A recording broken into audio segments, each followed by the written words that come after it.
Yo, comment vas-tu? J'espère que tu vas excellemment bien. Bientôt le week-end, ou le week-end est déjà passé. Je sais absolument pas à quel moment tu vas regarder cette vidéo, mais en vrai, du moment que tu vas bien, pour moi, c'est l'essentiel. Donc aujourd'hui, on se retrouve pourquoi on va parler de la partie 2 de Sword Art Online. J'espère que tu es prêt. Malheureusement, il y aura beaucoup de sel dans cette deuxième partie, mais je te laisse découvrir tout ça en vidéo. À tout de suite. Alors, qu'est-ce qui se passe dans cette partie 2? On retrouve un Kirito qui est sorti du jeu après l'avoir terminé en battant le boss du jeu, Akihiko Kayaba, je sais pas, c'est un des deux. Enfin bref, il a terminé le jeu, on le retrouve quelques temps plus tard, à la suite de quoi on apprend qu'il y a eu beaucoup de morts, bien évidemment, qu'il y a eu un certain nombre de rescapés qu'on ne va pas forcément voir. On va aussi apprendre que Asuna, elle, est toujours plongée, ou en tout cas dans le coma, et qu'on ne peut pas retirer son casque. Et qu'est-ce qu'on a d'autre? De nouveau, on découvre la famille de Asuna et la famille de Kirito. En ce qui concerne la famille de Kirito, on y découvre sa mère et sa sœur, pour finalement apprendre qu'en réalité sa mère est sa tante et que sa sœur est en réalité sa cousine puisqu'elle a été adoptée par sa tante. Du coup, alors les vrais me corrigeront, mais je crois pas qu'on ait des informations particulières concernant les vrais parents de Kirito.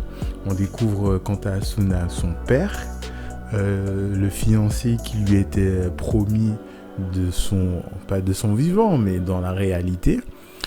Qui ma foi est un petit pervers en vérité, hein, parce que bon, en gros, il renifle les cheveux d'Asuna et fait comprendre à Kirito qu'il va organiser un vrai mariage qui aura bien plus de valeur que ce qu'ils ont connu dans le jeu, et ça commence à partir en sucette. Donc là, c'est ce qui se passe. En termes de contexte de cette partie 2, on avance un petit peu dans l'histoire. Kirito va revoir un des anciens joueurs qui s'avère être un barman, et c'est le genre de bar où les joueurs viennent, c'est un bar de gamers, on peut le dire. Et là, le mec va lui montrer une photo, façon, je sais pas moi, informateur de la CIA. Il va lui dire, on a trouvé Asuna. Voilà une photo très très très floue, mais on reconnaît que c'est Asuna. Elle est dans un nouveau jeu qu'on appelle Alfheim. Et donc là, Kirito se met en tête de commencer ce jeu qui est basé sur le même code source que Sword Art Online pour retrouver l'avatar d'Asuna et comprendre qu'est-ce qu'elle fout là exactement. Et c'est là que commencent les problèmes. Parce que Alfheim, c'est quoi? C'est un jeu où cette fois-ci, tout ne se règle pas avec des épées, donc je ne peux pas te mettre d'hymne national. Mais en gros, on aura 6 espèces d'avatars possibles, d'elfes possibles. Spriggan, qui sera du coup l'elfe qu'aura choisi Kirito.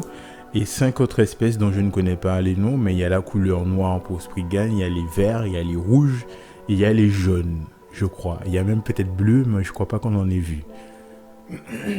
Excuse-moi. Et en fait, une fois que c'est fait, Kirito en fait va être pressé de sauver Asuna, mais ma foi, ça marche pas. Ça marche pas parce que la première partie a instauré une notion de, comment dirais-je, de tension vis-à-vis du fait que les personnages meurent réellement dans le jeu. On ne sait pas s'ils meurent dans la réalité ou pas. Enfin, tous les enjeux que j'ai expliqués dans la première vidéo. Donc, si tu l'as pas vu, vas-y maintenant. Qu'on ne retrouve pas dans ces secondes parties. Parce qu'en réalité, ça marche pas ou ça marche moins bien. Parce que toi, en tant qu'être humain, tu vois, quelqu'un de ton entourage, de ta famille se sent mal. Tu sais pas quel genre d'urgence dont il s'agit. Tu feras tout pour aller la voir le plus tôt possible. Or, dans un anime, tu peux pas mettre ça face à un spectateur qui vient de vivre un truc où la mort était omniprésente, tu vois. Et ça, c'est le premier bémol. Deuxième bémol, c'est qu'il y a un troisième personnage qui intervient parce que Kirito ne connaît pas ce nouveau jeu, donc il aura besoin d'un guide. Et il s'avère que c'est sa cousine. Et le truc, c'est que Mamzelle est amoureuse de Monsieur, mais décide, entre guillemets, de s'émanciper de lui en jouant à un jeu, puisque à la base, elle voulait comprendre pourquoi son frère ou son cousin passait autant de temps dans les jeux vidéo. Ensuite, ça s'en est servi, on va dire, un petit peu pour s'émanciper. C'est comme ça que je le vois. Puisqu'elle va rencontrer l'avatar de Kirito sans s'en rendre compte. Et elle va se dire, je laisse tomber Kirito. De toute façon, il est déjà pris. Je vais essayer de côtoyer ce garçon. Et là, en fait, ça aurait pu être une très bonne idée, en réalité, d'exploiter la relation fraternelle entre Kirito et sa cousine, sa soeur, ou t'appelles ça comme tu veux. Ou genre, dans la réalité, ils s'entendent pas du tout. Dans le monde virtuel, ils s'entendent très bien. Et au final, ils se rendent compte qu'ils se connaissent aussi dans le monde réel. Et finissent par se rendre compte qu'ils peuvent communiquer sans forcément se prendre la gueule dans la réalité, puisqu'il existe un canal par lequel ils peuvent communiquer, qu'on appellera ici les jeux vidéo. Non, ils ont transformé ça en espèce d'inceste, sauf que ça marche peut-être pour les Lannister dans le scénario, mais là ça marche pas du tout. C'est nul. C'est genre Mamzelle tombe amoureuse de Missy dans le monde réel. Elle essaie de lui échapper en allant dans le monde virtuel, mais se rend compte qu'elle retombe une deuxième fois amoureuse de Mickey. C'est d'un ridicule sans nom.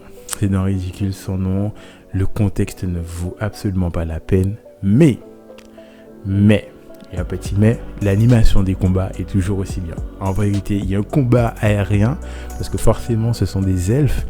Kirito va nous donner un combat aérien qui, ma foi, était explosif. Alors, franchement, il n'y avait rien à dire. Il y a un deuxième combat qui se passe un peu plus tôt où il fait référence directement à un des boss qu'il a affronté dans la première partie, où ça c'était vachement cool. J'aurais peut-être dû terminer par ce point positif parce qu'il y a un autre point qui me vient à l'esprit, c'est que l'univers d'Alfheim semble plus riche puisqu'il y a 6 espèces, donc il y a potentiellement 6 régions à voir. On voit que dalle. Alors autant dans la première partie on a vu quelques zones, mais là autant te dire qu'on voit que dalle, on voit rien et c'est dommage. Je vais m'arrêter là parce que ça me saoule en vérité de parler de cette deuxième partie, parce que entre le monde féerique, il y avait des choses à faire. Sur la relation fraternelle entre Kirito et sa sœur, il y avait des choses à faire.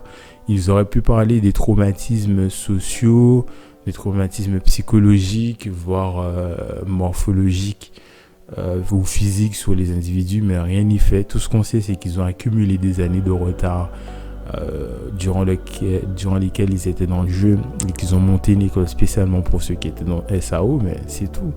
Enfin bref, tu l'auras compris, j'ai pas trop kiffé cette partie. Elle avait du potentiel. Le Seigneur des Anneaux a réussi à faire un truc badass avec le monde d'Hero Fantasy. Enfin bref, on va passer aux avis parce que comme tu le sais, il n'y a pas que le mais qui compte. On prend les mêmes et on recommence. Merci Titan pour cet avis sur la partie 2. Et tu nous dis très exactement, la partie 2 est en dessous de la partie 1. L'ajout des zèles et de la magie, j'ai trouvé que cela faisait moins bonhomme. J'aimerais rebondir sur ça. Je ne pense pas que ce soit l'aspect magie et elle qui rend le truc moins bonhomme. C'est juste que dans sa globalité, le truc est largement moins bonhomme et je suis persuadé que c'est la faiblesse du contexte qui fait cela. Parce qu'un truc d'Hero Fantasy badass, je me répète, on a le Hobbit, on a le Seigneur des Anneaux, je sais pas quoi te dire d'autre, mais on a des exemples où les trucs sont vachement cool. Alors pourquoi pas dans SAO? Je ne comprends pas. Ceci dit, on va passer à l'avis suivant. Alors cette fois, on va remercier Nin alias Monsieur Cassoulet. Pourquoi? Parce que cette fois-ci, il nous dit la chose suivante. Une fois qu'ils ont commencé à parler de fées et tout ça, pour moi ça déclinait déjà un peu. Je n'avais plus le même intérêt. C'était tout de suite moins attrayant de passer d'un côté action à un côté plus fantaisique. Je n'ai pas vraiment kiffé cette transition. Ma foi, je suis pas d'accord. Moi, je suis quasiment sûr que cette transition aurait pu être très prometteuse en matière de possibilités, ne serait-ce qu'en rajoutant, je ne sais pas, la magie et les compétences à l'épée. On aurait pu imaginer que Kirito est un gars qui utilise la magie de façon peu orthodoxe et il renforce ses épées avec de la magie, tu vois. Il y avait des trucs à faire, mais effectivement, c'est juste dommage. C'est juste dommage. On va pas s'attarder là-dessus. Tu l'auras compris, ça aura été le moment du sel pur, dur et simple. Et bien gros, hein, le sel. Du beau gros sel. Mais j'espère qu'on va se rattraper avec les prochaines vidéos. D'ici à ce que ça arrive, je te souhaite une excellente soirée, si tu regardes ça le soir, ou une excellente journée. En fait, ça marche dans les deux sens. Bref, surtout, prends soin de toi.